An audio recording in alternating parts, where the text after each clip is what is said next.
आज हम बात करने वाले हैं न्यूरोमस्कुलर जंक्शन की। तो पहले मैं बताऊं कि जब भी हम नर्व्स की बात करते हैं, नर्वस सिस्टम को हम दो पार्ट में डिवाइड करते हैं, central nervous system and peripheral nervous system. Central nervous system यानी brain and spinal cord, and peripheral nervous system means the nerve coming out from the brain, and the nerve coming out from the spine means cranial nerve and the spinal nerve together are called peripheral nervous system. So let's talk about the spine. We know, suppose this is the spine. We are talking about the anterior horn of the spine. हमारे spine में posterior horn भी होता है, anterior horn भी होता है। तो हमारे anterior horn of the spine से जो नर्व निकलती है वही हमारे स्केलेटल मसल्स को सप्लाई करती है। तो स्केलेटल मसल में मूवमेंट होती है, जैसे मुझे अपना हाथ लिफ्ट करना है तो स्पाइनल कॉर्ड के एंटीरियर हॉर्न से एक नर्व आई और उसने मसल को एक्टिवेट किया और जिससे हमारी मूवमेंट हुई। तो इस जंक्शन को जहां पर नर्व और मसल का मिलन होता है इसे हम कहते हैं न्यूरोमस्कुलर जंक्शन। तो अभी हम न्यूरोमस्कुलर जंक्शन की बात करेंगे। यहां से ये हमारे स्पाइनल कॉर्ड का इधर एंटीरियर हॉर्न है और उधर पोस्टीरियर हॉर्न है, यहाँ से हमारी नर्व निकल कर आ रही है और ये नर्व एंडिंग है।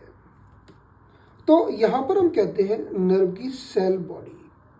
ये नर्व की सेल बॉडी है जहाँ पर नर्व का न्यूक्लियस होगा, डीएनए होगा, और ये जो देख रहे हैं आप ये नर्व टर्मिनल है जिसे हम नर्व एंडिंग भी कहते हैं। तो नर्व जब इंपल्स लेकर आती है, एक्शन पोटेंशियल लेकर आती है, इलेक्ट्रिक करंट लेकर आती है, तो उसी के कारण हमारी जो मसल मूवमेंट करती है ये हमारी स्केलेटल मसल है। तो इसी जंक्शन को हम कहते हैं न्यूरोमस्कुलर जंक्शन। नर्व की ये जो नर्व एंडिंग है यहां तक मैसेज आता है इलेक्ट्रिक सिग्नल के फॉर्म में। तो ये इलेक्ट्रिक सिग्नल के फॉर्म में जो मैसेज आ रहा है ये आप देख सकते हैं, इसे हम कहते हैं एक्शन पोटेंशियल।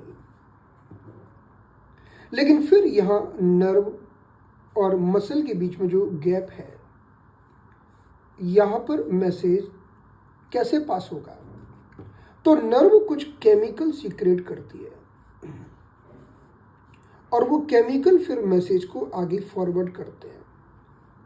तो यानी पहले जो इलेक्ट्रिक सिग्नल था या पहले जो एक्शन पोटेंशियल था अब वह बन गया केमिकल सिग्नल। फिर एक केमिकल सिग्नल मसल तक पहुंचता है और मसल में जाकर फिर से इलेक्ट्रिक सिग्नल बन जाता है और फिर हमारी मसल मूवमेंट करती है, राइट। सो इस पूरे प्रोसेस को हम कहते हैं न्यूरोमस्कुलर ट्रांसमिशन, राइट। तो हमने इस तरह से इस स्ट्रक्चर में क्या क्या देखा कि नंबर 1 कि नर्व कहाँ से आ रही है? नर्व आ रही है anterior horn of the spinal cord से। नर्व का डीएनए सेल बॉडी वहीं पर है और ये नर्व एंडिंग में यही मैसेज केमिकल सिग्नल में कन्वर्ट होकर आगे फॉरवर्ड होता है और फिर से दूसरी मसल में जाकर ये इलेक्ट्रिक सिग्नल बन जाता है। तो ये जो दोनों के बीच का जो गैप है अब हम इसकी बात करेंगे। इस नर्व और इस मसल्स के बीच का जो गैप है इसे हम क्या कहते हैं? तो पहले तो आपको समझना होगा कि ये जो स्केलेटल मसल्स है जहां पर ये केमिकल सिग्नल एक्शन करेंगे इसे हम कहते हैं मोटर एंड प्लेट। जहाँ पर हमारी ये मोटर नर्व्स जो मैसेज को लेकर आ रही है यहाँ पर फाइनली अपना वर्क करेगी। तो इस नर्व एंडिंग से लेकर इस मोटर एंड प्लेट तक के बीच के भाग को क्या बोलते हैं, अब हम उसकी बात करेंगे। इसके लिए अब हम इस पेज पर आते हैं। तो देखिए पुनः सेल बॉडी, और सेल बॉडी ने पहले एक्शन पोटेंशियल भेजा या इलेक्ट्रिक करंट भेजा, फिर नर्व ने कुछ केमिकल्स भेजे। इन केमिकल्स को कहते हैं न्यूरोट्रांसमीटर या एसिटाइल कोलिन।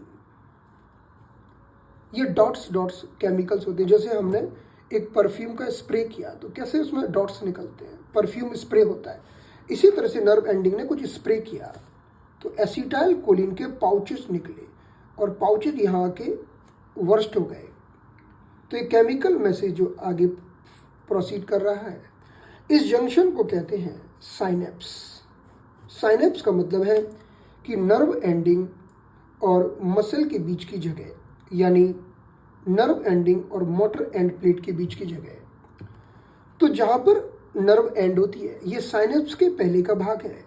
इसे कहते हैं pre synaptic membrane. Pre synaptic membrane ये साइनेप्स का पहले का भाग है। और जहाँ पर ये साइनेप्स समाप्त हो रहा है, जहाँ पर हमारी मोटर एंड प्लेट है, उसे हम कहते हैं post synaptic membrane, right. Post synaptic membrane. तो प्री साइनेप्टिक मेम्ब्रेन से एसिटाइल कोलिन रिलीज हुआ और मैसेज को ये पोस्ट साइनेप्टिक मेम्ब्रेन तक लेकर आया और फिर उसके बाद यही वापस इलेक्ट्रिक सिग्नल बन जाएगा। तो हमने देखा कि पहले तो हमें नर्व की मेम्ब्रेन मिल रही है जिसे हम न्यूरोनल मेम्ब्रेन भी कहते हैं, न्यूरोनल। और फिर हमें मसल्स की मेम्ब्रेन मिल रही है जिसे मस्कुलर मेम्ब्रेन भी कहते हैं। और ये जो पूरा बीच का खाली स्पेस है जहाँ पर हमारे केमिकल सिग्नल आगे जाएंगे, इसे हम कहते हैं साइनेप्स। तो साइनेप्स का मतलब है कि वह स्थान जो नर्व और स्केलेटल मसल्स के बीच में है, या मोटर नर्व और हमारे मोटर एंड प्लेट के बीच में है, राइट। क्योंकि ये मोटर नर्व की नर्व एंडिंग है और ये हमारी मोटर एंड प्लेट है।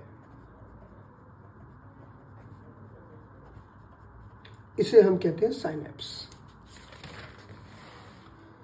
अब हम बात करेंगे जब नर्व मैसेज लाती है तो मैसेज तो पहले एक्शन पोटेंशियल के रूप में आता है या इलेक्ट्रिक करंट के रूप में आता है।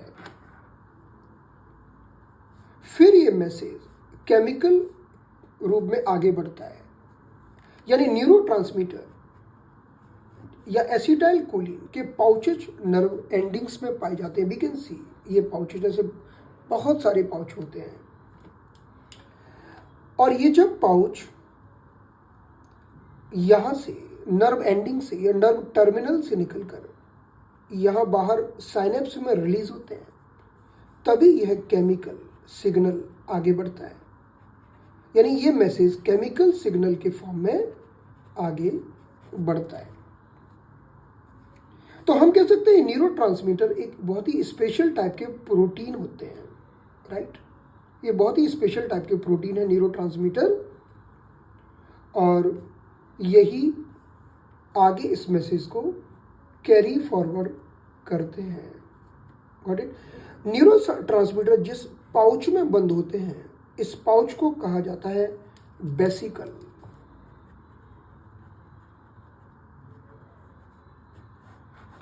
ऐसे बहुत सारे वेसिकल पाए जाते हैं और एक वेसिकल में कई सारे न्यूरोट्रांसमीटर का बंच होता है।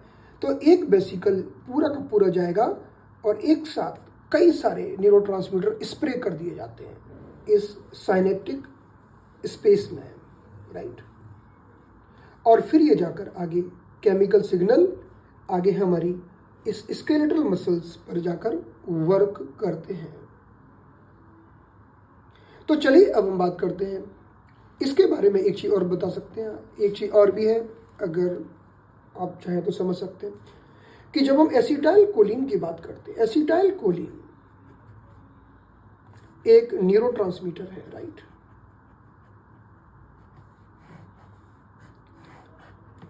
एसिटाइल कोलिन के बनने के लिए काफी सारे प्रोटीन की जरूरत होती है, काफी सारे प्रोटीन की जरूरत होती है। ओके, यह प्रोटीन हमारे सेल बॉडी से आता है, ये सेल बॉडी से ये प्रोटीन ट्रैवल कर कर आता है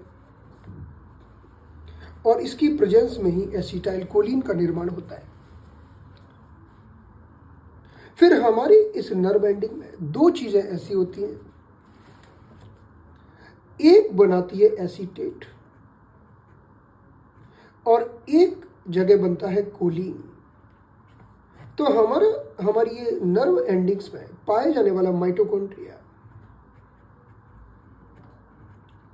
एसीटेट का निर्माण करता है। हम जानते हैं माइटोकॉन्ड्रिया का मतलब है एनर्जी इंजन, जो नर्व एंडिंग में पाया जाता है।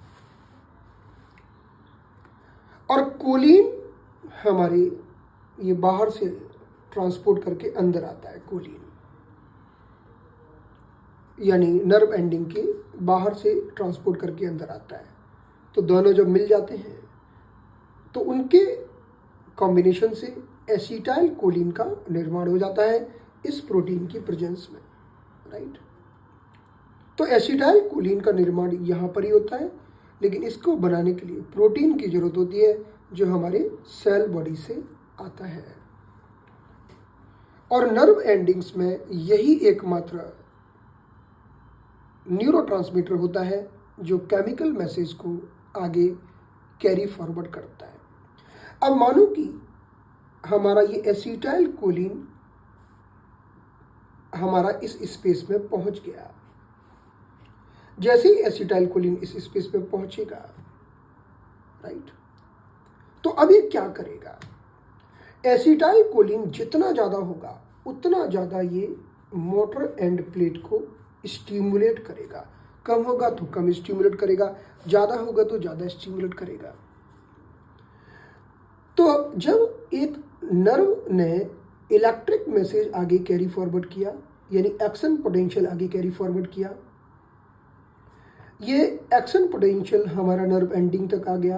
अब नर्व एंडिंग ने वहाँ से एसिटाइल कोलिन के माध्यम से इस मैसेज को आगे फॉरवर्ड किया। तो जितना ज़्यादा एसिटाइल कोलिन होगा उतना ज़्यादा हमारी स्केलेटल मसल्स का एक्टिवेशन होगा और उतना ज़्यादा हमारी स्केलेटल मसल्स मूव करेगी, राइट। तो एसिटाइल कोलिन की प्रेजेंस होना जरूरी है, लेकिन अब हमारी बॉडी को, हमारे सिस्टम को ये भी डिसाइड करना होता है कि जरूरत से ज़्यादा एसिटाइल कोलिन ना हो जाए। क्योंकि हमें जरूरत से ज़्यादा एसिटाइल कोलिन को क्यों बर्बाद करना, जितनी ज़रूरत है उतनी मूवमेंट करा दो और ज़्यादा ही रिलीज हो गया एसिटाइल कोलिन तो थोड़ा सा वापस ले लो, है ना। यानी इसे ऐसे समझ सकते हैं कि हमने बहुत सारा खाना बना लिया तो हमें लग रहा है कि इतना ही खाना सभी लोग खा सकते हैं, उतना बाहर निकाला, बाकी हमने उसे डीप रेफ्रिजरेटर में रख दिया ताकि उसे आप शाम को यूज़ कर सको, नहीं तो वो खाना आपका बेस्ट हो जाएगा। ठीक उसी तरह से ये नर्व एंडिंग्स ने जब एसिटाइल कोलिन का निर्माण किया तो वो कुछ रीएब्जॉर्ब करती है। उस प्रक्रिया को अब हम यहाँ समझेंगे। तो मैंने अभी आपको बताया कि हमारी नर्व एंडिंग में पाए जाने वाले माइटोकॉन्ड्रिया के माध्यम से बनता है एसिटाइल कोए और कोलिन बाहर से ट्रांसपोर्ट करके नर्व एंडिंग्स में आता है और इन दोनों के कॉम्बिनेशन से ही एसिटाइल कोलिन का निर्माण होता है। तो एसिटाइल कोए और कोलिन के फ्यूजन से एसिटाइल कोलिन का निर्माण होता है। Got it? इनके निर्माण को करने के लिए जो एंजाइम की जरूरत पड़ती है, क्योंकि हर प्रक्रिया को दो चीज़ों को जोड़ना है, ए और सी को जोड़ना है, यानी एसीटेट और कोलिन को जोड़ना है। इनको जोड़ने के लिए भी हमें एक एंजाइम की जरूरत पड़ेगी। उस एंजाइम को कहते हैं कोलिन एसिटाइल ट्रांसफरेज। तो कोलिन एसिटाइल ट्रांसफरेज के माध्यम से हम इन दोनों को जोड़ पाते हैं, राइट। तो ये कैसे होता है प्रोसेस? ये सारा प्रोसेस यहाँ पर नर्व एंडिंग्स के अंदर होता है, और जैसे ही एसिटाइल कोलिन बन गया, बाद में ये पाउच में जाकर यानी वेसिकल में जाकर जमा हो जाता है। तो हमें इस एंजाइम का नाम याद रखने की ज़रूरत है। इसका नाम है कोलिन एसिटाइल ट्रांसफरेज, जो ए और सी को कंबाइन करता है, यानी एसीटेट और कोलिन को कंबाइन करके एसिटाइल कोलिन का निर्माण करता है।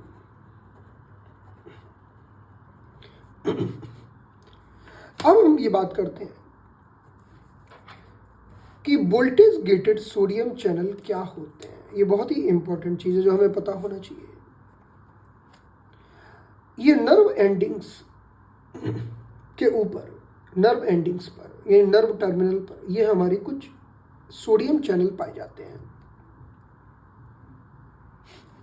तो जब भी इलेक्ट्रिक करंट हमारी नर्व एंडिंग तक पहुंचता है, यानी एक्शन पोटेंशियल हमारी नर्व एंडिंग तक पहुंचता है, तो जैसे ही इलेक्ट्रिक करंट नर्व एंडिंग तक पहुंचता है, ये हमारे इस करंट के कारण ये voltage gated sodium channel open हो जाते हैं, और इसके माध्यम से सोडियम अंदर जाना चालू हो जाता है।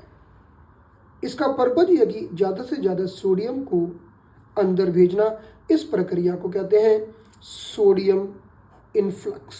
सोडियम इनफ्लक्स यानी सोडियम अंदर इंटर कर रहे हैं, राइट।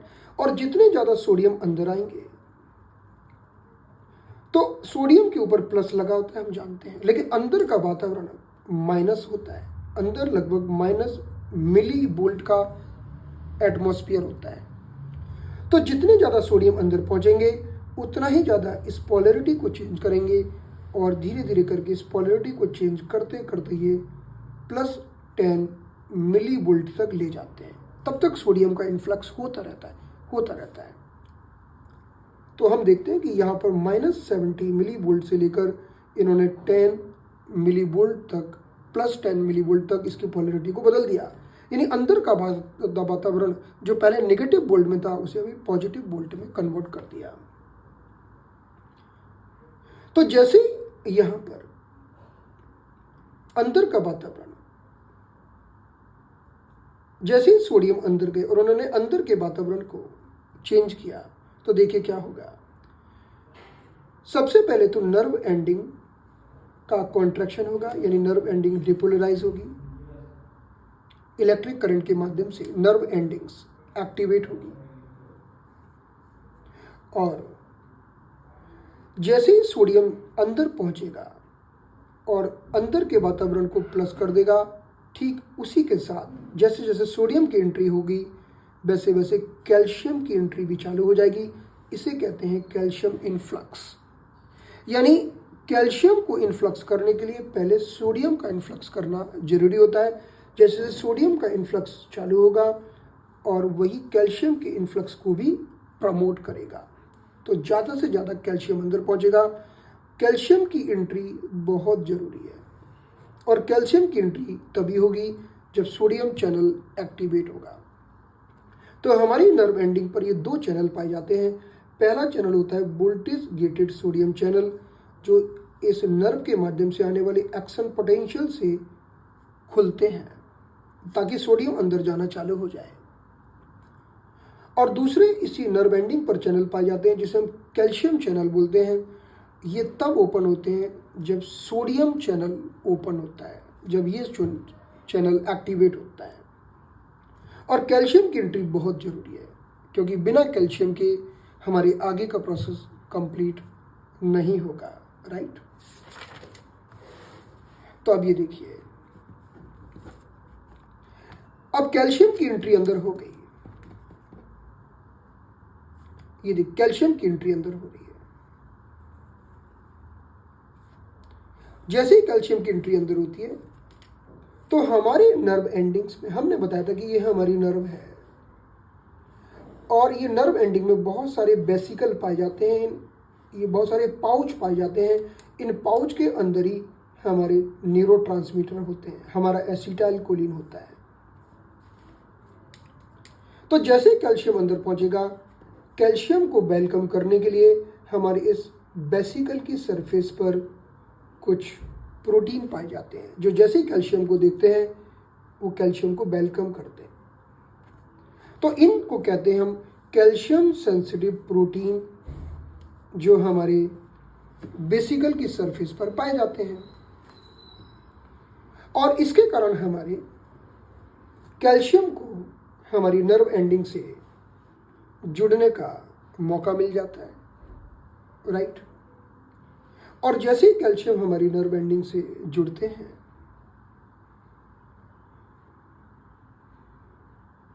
तो अब होता है एसिटाइलकोलिन का रिलीज। यानी जब तक कैल्शियम नर्व एंडिंग से नहीं जुड़ेंगे तब तक एसिटाइलकोलिन का रिलीज होना डिफिकल्ट है। तो ये यहाँ पर देखिए,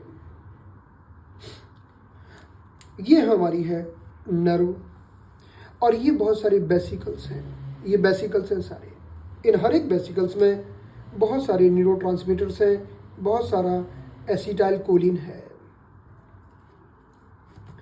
ये वेसिकल को अब एसिटाइलकोलिन रिलीज करना है क्योंकि कैल्शियम ने एक्टिवेट कर दिया है।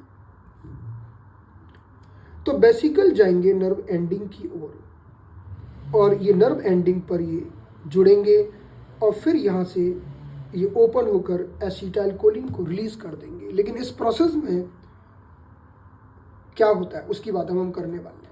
पहली बात तो जब ये इस चीज को रिलीज करते हैं नर्व एंडिंग में, इस प्रोसेस को हम कहते हैं एक्सोसाइटोसिस ऑफ न्यूरोट्रांसमीटर, कि न्यूरोट्रांसमीटर का रिलीज किया जाना ऑन द नर्व एंडिंग्स, जो फुल्ली कैल्शियम डिपेंडेंट है। बिना कैल्शियम के ये पॉसिबल नहीं है।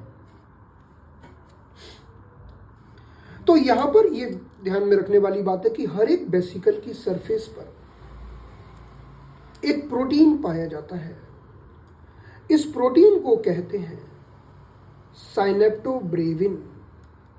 ये हर एक वेसिकल के सरफेस पर होता है, बहुत ही इंपॉर्टेंट प्रोटीन है साइनेप्टोब्रेविन। और एक दूसरा प्रोटीन हमारे नर्व एंडिंग्स में, ये प्री साइनेप्टिक मेम्ब्रेन में पाया जाता है। ये प्रोटीन भी बहुत महत्वपूर्ण है, इसका नाम है सिंटैक्सिन।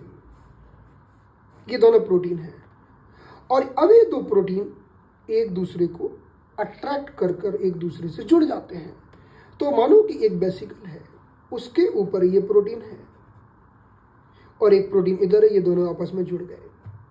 यानी साइनेप्टोब्रेविन जो हमारी वेसिकल पर है और सिंटैक्सिन जो हमारी प्री साइनेप्टिक मेम्ब्रेन पर है, ये दोनों आपस में जुड़ गए और इनके जुड़ने के बाद फिर तभी हमारा वेसिकल इस मेम्ब्रेन से अटैच हो पाता है। अटैचमेंट के लिए जरूरी है। अब मानो किसी तरह से अगर ये प्रोटीन में से एक प्रोटीन भी गायब हो गया, डिसअपियर हो गया, डिजनरेट हो गया, तो आपके वेसिकल पड़े रह जाएंगे, ये जुड़ नहीं पाए। इन्हें हम समझ सकते हैं ग्लू की तरह है कि एक ग्लू इस वेसिकल पर लगा हुआ है और एक ग्लू लगा है आपके ये प्री साइनेप्टिक मेम्ब्रेन के अंदर की ओर। तो ये ग्लू ही एक दूसरे को आप एक दूसरे से कनेक्ट कर सकते हैं। तो वेसिकल यहाँ पर आती है, फिर वेसिकल ओपन होकर अपने पूरे पाउच को रिलीज कर देती है। तो वेसिकल को रिलीज करने के लिए हमने देखा कि ये दो प्रोटीन का होना बहुत जरूरी है, साइनेप्टोब्रेविन एंड सिंटैक्सिन। ध्यान रखिएगा कि आगे चलकर हम पाएंगे कि अगर किसी तरह से हमने इनको ब्लॉक कर दिया या ये किसी कारण से ब्लॉक हो गए तो एसिटाइलकोलिन रिलीज ही नहीं हो पाएगा। तो इन दो प्रोटीन का नाम याद रखना बहुत जरूरी है, साइनेप्टोब्रेविन एंड सिंटैक्सिन। और जैसे एसिटाइलकोलिन रिलीज हो गया, इस प्रोसेस को कहते हैं एक्सोसाइटोसिस, राइट। तो हमने देखा कि एक्शन पोटेंशियल हमारे नर्व में आया, फिर कैल्शियम का इन्फ्लक्स हुआ, कैल्शियम भी अंदर आ गया और फिर हमारा एसिटाइलकोलिन रिलीज हुआ। ये जितनी भी घटनाएं हैं ये सब अभी नर्व एंडिंग तक खत्म हो गई, अभी नर्व के बाद तो हम पहुंचे ही नहीं है। तो इन सारी घटनाओं को हम कहते हैं प्री साइनेप्टिक इवेंट्स, यानी साइनेप्स के पहले के सारे इवेंट्स हैं। अब देखिए, ये हमारा साइनेप्टिक क्लेफ्ट है, यानी ये हमारी नर्व एंडिंग है, और इधर हमारी स्केलेटल मसल है, और ये स्केलेटल मसल की मोटर एंड प्लेट है। इस गैप को हम कहते हैं साइनेप्टिक क्लेफ्ट, राइट। तो हम देख रहे हैं कि ये एसिटाइल कोलिन रिलीज हो रहा है, एसिटाइल कोलिन रिलीज हो रहा है, और रिलीज होने के बाद फिर यह इस मोटर एंड प्लेट से कनेक्ट हो रहा है, बाइंड हो रहा है, यानी एसिटाइल कोलिन बाइंड हो रहा है। तो जब एसिटाइल कोलिन यहां पर आता है तो इसको वेलकम करने के लिए भी यहां पर कुछ चैनल्स पाए जाते हैं, जैसे कि ये चैनल्स है। इसका पर्पज क्या है? इसका पर्पज है कि एसिटाइल कोलिन को बाइंड करने के लिए इनवाइट करना, कि प्लीज कम एंड बाइंड, कि आओ और मुझसे जुड़ जाओ। यही तो कारण है कि एक स्पेशल चीज ही आगे जाके कनेक्ट हो जाती। अब आपने एसिटाइल कोलिन की जगह और कुछ छोड़ दिया तो उसको ये वेलकम नहीं करेंगे। तो स्केलेटल मसल्स में जो रिसेप्टर पाए जाते हैं वो एसिटाइल कोलिन को वेलकम करते हैं, या निकोटिन को भी वेलकम करते हैं, निकोटिन। इसलिए इन्हें कहते हैं acetyl choline sensitive ion channel. इनको निकोटिनिक सेंसिटिव आयन चैनल भी कह सकते हैं। इन्हीं को हम कह सकते हैं निकोटिनिक सेंसिटिव चैनल, ये भी इनका दूसरा नाम है। और इनको हम एसिटाइल कोलिन सेंसिटिव चैनल भी कह सकते हैं, या मिलाकर भी कह सकते हैं nicotinic acetyl choline sensitive channel या रिसेप्टर, राइट। तो एसिटाइल कोलिन जब यहाँ इन चैनल से बाइंड हो जाता है और उसके बाद ये सारे के सारे ये कैटाइंस अंदर जाना चालू हो जाते हैं, राइट। यानी एसिटाइल कोलिन इससे बाइंड हुआ, इसके साथ ही और भी कुछ जाना चालू हो जाता है। यानी एक तो खुद एसिटाइल कोलिन ने मसल में एंट्री ली, लेकिन जैसे ही एसिटाइल कोलिन की एंट्री होती है सोडियम भी अंदर जाता है, राइट। और सोडियम भी अंदर जाता है। इसकी हम बात करेंगे सोडियम किस चैनल्स के माध्यम से अंदर जाता है शॉर्टली। अभी हमें ये ध्यान रखना है कि जैसे ही एसिटाइल कोलिन की एंट्री चालू होती है वैसे ही फिर सोडियम की एंट्री भी चालू हो जाती है। और सोडियम का एक ही काम है कि कहीं भी जाकर वहाँ की पोलैरिटी को प्लस में कन्वर्ट कर देना, क्योंकि सोडियम खुद प्लस है। तो हमारी ये मसल है, ये हमारी स्केलेटल मसल है यहाँ पर, राइट। और जैसे ही स्केलेटल मसल्स में एसिटाइल कोलिन ने एंटर किया, अब मूवमेंट इनिशिएट होगी। तो मूवमेंट कैसे इनिशिएट होगी अब हम उसकी बात करेंगे। तो यहाँ पर हम मेरा कहने का पर्पस था सबसे मेन कि निकोटिनिक जो कोलिनर्जिक रिसेप्टर्स होते हैं, ये है हमारे निकोटिनिक कोलिनर्जिक रिसेप्टर्स। और जैसे ही हमारा एसिटाइल कोलिन का एंट्री चालू होता है सोडियम का भी एंट्री चालू हो जाता है। और सोडियम का एक ही काम है कि नेगेटिव एटमॉस्फेयर को पॉजिटिव में कन्वर्ट करना, यानी नेगेटिव मिली वोल्ट वाले वातावरण को पॉजिटिव मिली वोल्ट में कन्वर्ट करना। ये सोडियम का काम है, क्योंकि सोडियम पर खुद एक प्लस है। तो जब सोडियम पर खुद प्लस है और जैसे ही वो इधर जाएगा तो यहाँ भी पोलैरिटी को प्लस करने लगेगा। तो चलिए अब हम फिर से यहाँ पर देखते हैं कि जब जैसे ही हमारा, तो पहला हमारा हुआ, हमने आपको बताया कि सोडियम का एंट्री चालू हो गया और सोडियम ने मसल्स के अंदर मूव करना चालू कर दिया। सोडियम ने साइनेप्स से हमारे मसल के अंदर मूवमेंट चालू कर दी। हमारी मसल के अंदर की -80 मिली वोल्ट को इसने 0 मिली वोल्ट तक ये ले गया, यानी इसकी नेगेटिविटी को कम करता गया इनका इसका होता रहा, इन्फ्लक्स होता रहा, राइट। तो जितना ज़्यादा हमारा एसिटाइल कोलिन इंटर करेगा, उतना ही ज़्यादा सोडियम का इन्फ्लक्स होगा, राइट। इधर से हमारा एसिटाइल कोलिन इंटर कर रहा है, उतना ही ज़्यादा हमारा सोडियम का इन्फ्लक्स हो रहा है। तो सोडियम और ये दोनों उसी रेशो में एंट्री करते हैं, और सोडियम का काम है कि माइनस पोलैरिटी को पॉजिटिव वोल्ट पोलैरिटी में कन्वर्ट कर देना। तो यहाँ लिखा there are too many cholinergic receptors working at a time. बहुत सारे कोलिनर्जिक रिसेप्टर एक साथ काम करते हैं और सोडियम का इन्फ्लक्स चलता रहता है। तो sodium will start moving to the muscles. Sodium हमारी मसल में जाएगा और सोडियम का बहुत ही हैवी इन्फ्लक्स होने लगेगा, और जैसे सोडियम का हैवी इन्फ्लक्स होगा ये हमारे मेम्ब्रेन पोटेंशियल पर काम करेगा। हमने बताया कि नेगेटिव पोलैरिटी को पॉजिटिव पोलैरिटी में कन्वर्ट कर देगा, और यानी हमारी मसल को डीपोलराइज कर देगा, यानी कॉन्ट्रैक्ट कर देगा। क्योंकि जब भी कोई कॉन्ट्रैक्शन होता है तो हमारी मसल की पोलैरिटी चेंज होती है, तो इस तरह से ये मसल्स को कॉन्ट्रैक्ट कर देगा। यहाँ पर एक इवेंट और होगा कि जैसे सोडियम यहाँ पर जाएगा, पोटेशियम को चिंता होने लगे कि भाई क्या करें, क्योंकि यहाँ का तो प्लस प्लस प्लस होता जा रहा है, लेकिन यहाँ तो सोडियम कम हो रहा है ना। तो कंपेंसेट करने के लिए पोटेशियम अपोजिट डायरेक्शन में इन्फ्लक्स अपोजिट डायरेक्शन में जाने लगेगा। ये हमेशा सोडियम पोटेशियम की कहानी उल्टी चलती है। अगर सोडियम एक डायरेक्शन में जाए कहीं भी, तो आप देखोगे कि पोटेशियम उल्टी दिशा में अपनी गति चालू कर देता है, एक जस्ट उस एक्शन और रिएक्शन को कंपेंसेट करने के लिए। तो जितने ज़्यादा हमारे सोडियम का इन्फ्लक्स होगा और साथ ही साथ हमारे पोटेशियम का भी इन्फ्लक्स होने लगेगा, राइट। तो जितने ज़्यादा कोलिनर्जिक रिसेप्टर्स, यानी जितने ज़्यादा हमारे कोलिनर्जिक रिसेप्टर्स ओपन होंगे, उतना ही ज़्यादा हमारा सोडियम का इन्फ्लक्स बढ़ेगा। क्योंकि एक कोलिनर्जिक रिसेप्टर अकेला इनफ नहीं है। मान लो एक कोलिनर्जिक रिसेप्टर ओपन हुआ तो थोड़ा सा ही सोडियम जाएगा, और बहुत सारे कोलिनर्जिक रिसेप्टर्स ओपन हो गए तो बहुत सारा सोडियम अंदर जाएगा। तो जो एक कोलिनर्जिक रिसेप्टर होता है उससे केवल थोड़ा सा ही वोल्टेज चेंज हो पाता है, जिसे कहते हैं 0.4 मिली वोल्ट। इसे कहते हैं मिनिएचर एंड प्लेट पोटेंशियल।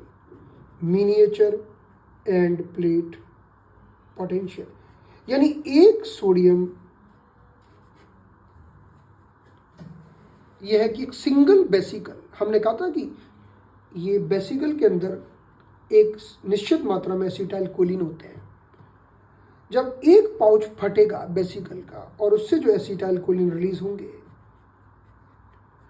सिर्फ उतने भर से इतना ही वोल्टेज चेंज होगा। इसी कारण से बहुत सारे पाउचेस एसिटाइल कोलिन के रिलीज होते हैं, बहुत सारा सोडियम इन्फ्लक्स होता है, तभी -80 मिली वोल्ट 0 मिली वोल्ट में कन्वर्ट हो पाता है।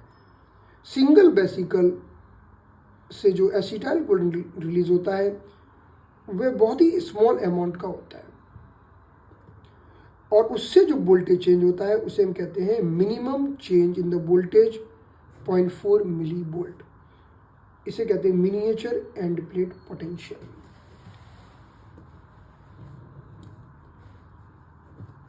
तो यहां पर हमने बात की। अब चलिए इस चीज को, सोडियम और कोलिन की स्टोरी को यहां पर समझते हैं। ये हमारे हैं निकोटिनिक कोलिनर्जिक रिसेप्टर,